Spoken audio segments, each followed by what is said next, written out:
Hello, everyone. I'm Susan Guthrie. It's been a while since I've come on to do a video for the Divorce in a Better Way website. I've been doing a lot with Divorce and Beyond, the podcast. So if you want to check out the videos and episodes over there, go to divorceandbeyondpod.com.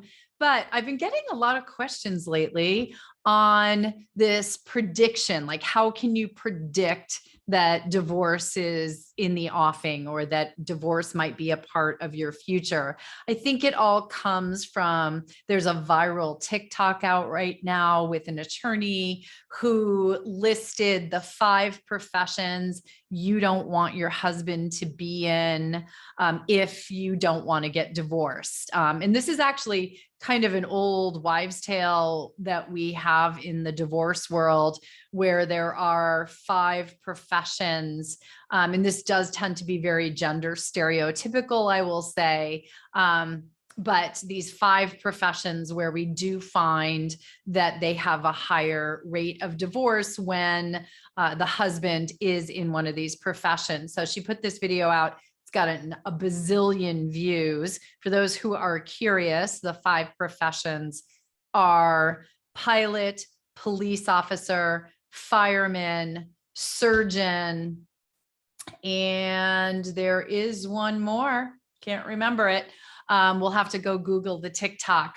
But what is interesting about the 5 positions that are there, and this does include the one that I'm not forgetting or that I'm not remembering, but they are all jobs where people are in total authority.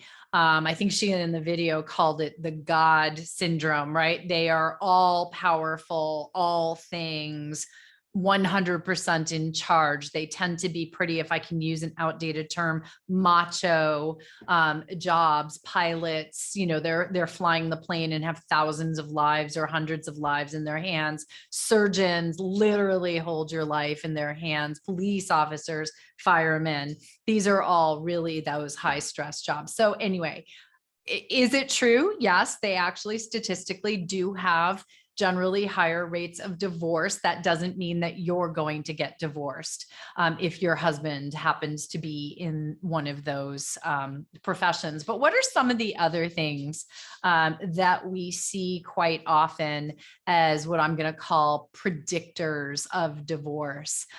So one of those things that I wanted to talk about, because everybody thinks that adultery is a predictor of divorce. And I guess if you want to look at it from this perspective of my spouse is cheating on me, therefore I want a divorce.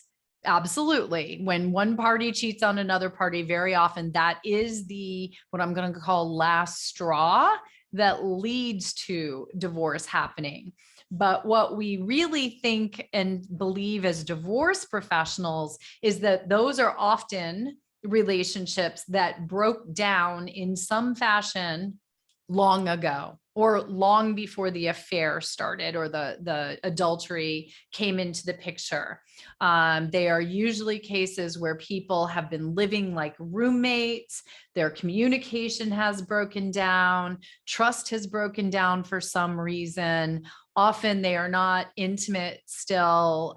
We often see couples who have not been in a sexual, intimate relationship for years at a time. In some cases, that's fine. In other cases, that seems to be another person's reason for finding that outside of the marriage.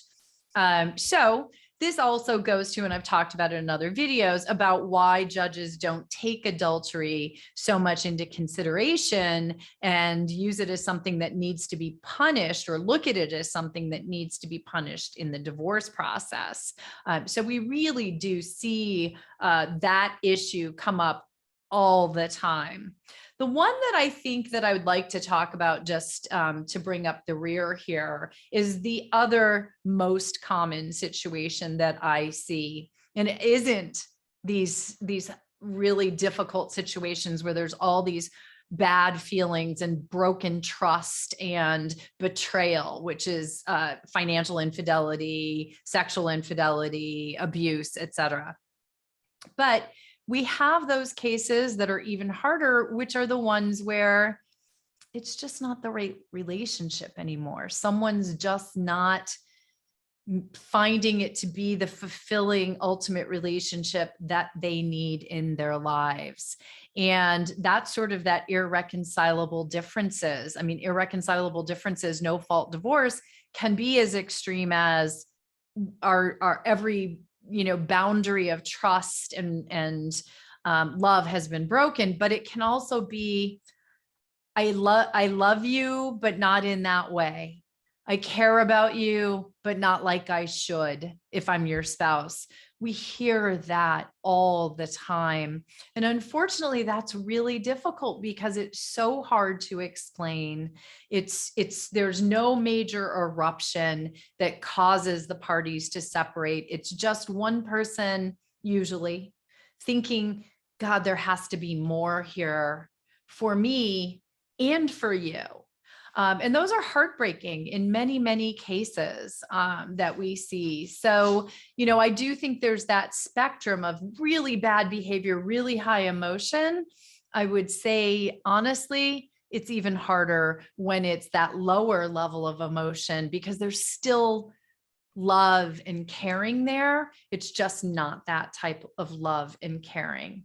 So just a few thoughts. I really wanted to sort of just jump out there and talk about this a bit. I've been seeing that 5 professions, and I'll get that and put it in the show notes of this video, the video notes here, so that you know what the 5th one was. Sorry, I couldn't remember it. I'll do a link to her viral TikTok as well. But whether you are at one end of the spectrum, where it's adultery, betrayal, lack of trust, et cetera, or it's that very painful, it's just not the right relationship for one or both of us.